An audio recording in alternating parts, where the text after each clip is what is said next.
ಎಲ್ಲ ಬಹಳ ಆಲತ್ತವ್ರಿ ಇಲ್ಲಿ ಬಸ್ ಕಲ್ಯಾಣ ತಾಲೂಕದಾಗ ಮತ್ತು ಹೆಚ್ಚಿಗೆ ಆಲತ್ತವ. ಅದು ಕಡಿಮೆ ಆಗ್ಬೇಕಂದ್ರೆ ಈಗ ನಾವು ನಮ್ಗೆ ಇದು ಉಪಾಯ ಅಂತ ಇದು ಮಾಡಿದೆ.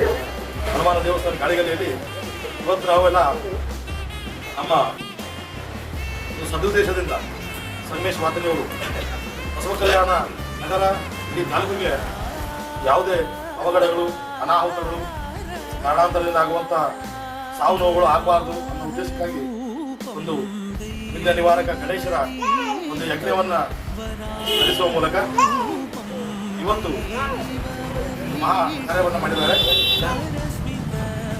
ಧರ್ಮವೇ ಜೀವನದ ಸೂತ್ರ, ಧರ್ಮವೇ ಬಾಳಿನ ಬೆಳಕು.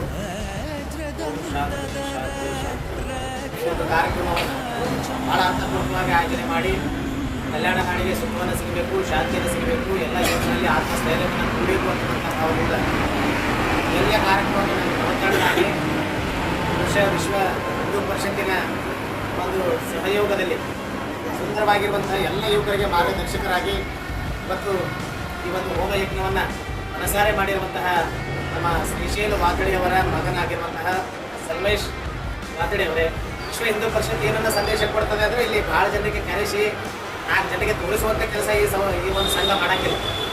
ವಿಶೇಷವಾಗಿ ನಮ್ಮ ರವಿ ನಾಮದ್ಗೀಕರ್ ಅವರೇ ಈ ಒಂದು ಕಾರ್ಯಕ್ರಮದಲ್ಲಿ ಭಾಗಿಯಾಗಿರುವಂಥ ಎಲ್ಲ ಹಿಂದೂ ಪರಿಷತ್ತಿನ ಎಲ್ಲ ಹಿರಿಯ ಜೀವಿಗಳೇ ನವತರಣರೇ, ಎಲ್ಲಿರುವಂತಹ ರೋಗಗಳನ್ನು ನಿವಾರಣೆ ಆಗುವಂಥ ಶಕ್ತಿ ಹೋಮದಲ್ಲಿದೆ.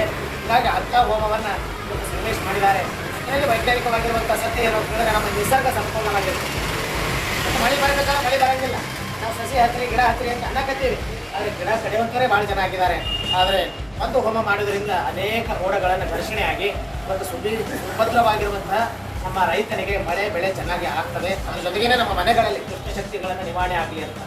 ಆದರೆ ನೆಗೆಟಿವ್ ಎನರ್ಜಿ ಪಾಸಿಟಿವ್ ಎನರ್ಜಿ ಹೋಗಬೇಕಾಗಿತ್ತು ನಮ್ಮ ಮನೆಗೆ ಒಂದು ಹೋಮ ಮಾಡಿದ್ರೆ ಸಾಕು. ಅಂದರೆ ಭಾಳ ಸರಳವಾಗಿರುವಂಥ ಮಾರ್ಗ ಅಲ್ಲ. ವೈಜ್ಞಾನಿಕವಾಗಿ ನಾವು ಮುಂದೆ ಹೋಗ್ತಾ ಇದ್ದೀವಿ. ಆದರೆ ನಮ್ಮ ಸನಾತನ ಪರಂಪರೆಯವರು ಹೋಮ ಮಾಡಿದ್ದಾರೆ, ಮನೆಯಲ್ಲಿ ಜಗಲಿ ಮಾಡಿದ್ದಾರೆ, ದೇವಸ್ಥಾನಗಳು ಮಾಡಿದ್ದಾರೆ, ಗುರು ಹಿರಿಯರ ಮಠಗಳನ್ನು ಮಾಡಿದ್ದಾರೆ. ಅವರ ಸಾಮೀಪ್ಯಕ್ಕೆ ಹೋಗಿ ದರ್ಶನ ಮಾಡ್ಕೊಂಡಪ್ಪ ನಾನು ಅವತಂಡ್ರಿಗೆ ಹೇಳಕತ್ತೀನಿ. ಏನೇ ಒಂದು ನಿಮ್ಗೆ ತಿಳಿದನೋ ತಪ್ಪಾಯಿತು ಅಂದರೆ ಅದು ಒಂದೇ ಗುರಿ ಅಲ್ಲ, ನಾನು ಆತ್ಮಹತ್ಯೆ ಮಾಡ್ಕೊಳ್ಬೇಕು ಅಂತಕ್ಕಂಥದ್ದು. ಅದು ಹಿಡಿತನ ಅಂತ.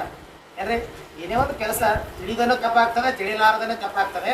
ಹೋಗಿ ಪಾಸೆ ಶಿಕ್ಷೆ ತೊಗೊಂಡಾದರೆ ಅವ ಹೇಳಿ ಆಗ್ತಾನೆ. ಅವನ ಜೀವ, ಅವನ ಶರೀರದಲ್ಲಿರುವಂಥ ಆತ್ಮ ಆ ಒಂದು ಕೈಲಾಸಕ್ಕೆ ಹೋಗಂಗಿಲ್ಲ, ಇಲ್ಲೇ ಅಲ್ದಾಡ್ತಾ ಇರ್ತದೆ. ಅವನ ಆಯುಷ್ಯ ಏಟಿರ್ತದೋ ಅಷ್ಟು. ಮತ್ತು ಪದೇ ಪದೇ ಬರ್ತೀವೋ ಇಲ್ಲೋ ಗೊತ್ತಿಲ್ಲ. ಇಲ್ಲಿ 84 ಲಕ್ಷ ಜೀವರಾಶಿ ಒಳಗೆ ಮಾನವ ಜನ್ಮ ಭಾಳ ಶ್ರೇಷ್ಠ ಅಂತ ಹೇಳ್ತೀವಿ. ಈ ಜನ್ಮಕ್ಕೆ ಬಂದೀವಿ ಅಂದಾಗ ತಪ್ಪು ಮಾಡ್ತಾನೆ, ತಪ್ಪು ಮಾಡೋದು ಸಹಜ. ಆದರೆ ಚಿಂತೆ ನಡಿಬೇಕಲ್ರಿ. ಚಿಂತೆ ನಡೆದಾಗ ಮಾತ್ರ ಮನುಷ್ಯನ ಜೀವನ ಸಾರ್ಥಕತೆ ಆಗ್ತದೆ. ವಿನಃ ಕೇವಲ ನಾವು ಆತ್ಮಹತ್ಯೆ ಮಾಡ್ಕೊಂಡಿದ್ರೆ ನನ್ನ ಜೀವನ ಶಾಂತಿ ಸಿಗ್ತಿದೆ ಅನ್ನತಕ್ಕಂಥ ಭಾವವನ್ನು ಇಟ್ಟು ಆತ್ಮಸ್ಥೈರ್ಯವನ್ನು ತುಂಬುವಂಥ ಕೆಲಸವನ್ನು ಮಾಡೋಣ. 4 ಜನರ ವಿಚಾರಗಳನ್ನು ಅಂದರೆ 10 ತಪ್ಪುಗಳನ್ನಾಗಿರ್ತವೆ, ಆದರೆ ಸಮಾಜದಲ್ಲಿ ಎದುರಿಸುವಂಥ ಕೆಲಸ ಮಾಡ್ತಾ ಇದ್ದಾನೆ. ಆದರೆ ನಮ್ಮಿಂದ ಒಂದು ತಪ್ಪಾಗಿರೋಂಗಿಲ್ಲ, ಒಂದು ತಪ್ಪಾಗಿರೋಂಗಿಲ್ಲ. ಆದರೆ ಎಲ್ಲೋ ಒಂದು ಇಲ್ಲಾಂದ್ರೆ ತಪ್ಪಾಗಿದಾಗ ಅದಕ್ಕೆ ಆತ್ಮಹತ್ಯೆ ಮಾಡ್ಕೊಳ್ಳುವಂಥ ಉಪಾಯ ಅಲ್ಲ ಅಂತಕ್ಕಂಥ ಮಾತನ್ನು ಈ ಸಂದರ್ಭದಲ್ಲಿ ಹೇಳ್ತಾ ಹೋಮ ಯಜ್ಞ ಯಾಗಾದಿಗಳನ್ನು ನಿರಂತರವಾಗಿ ನಡೀಬೇಕು ನೋಡಿ.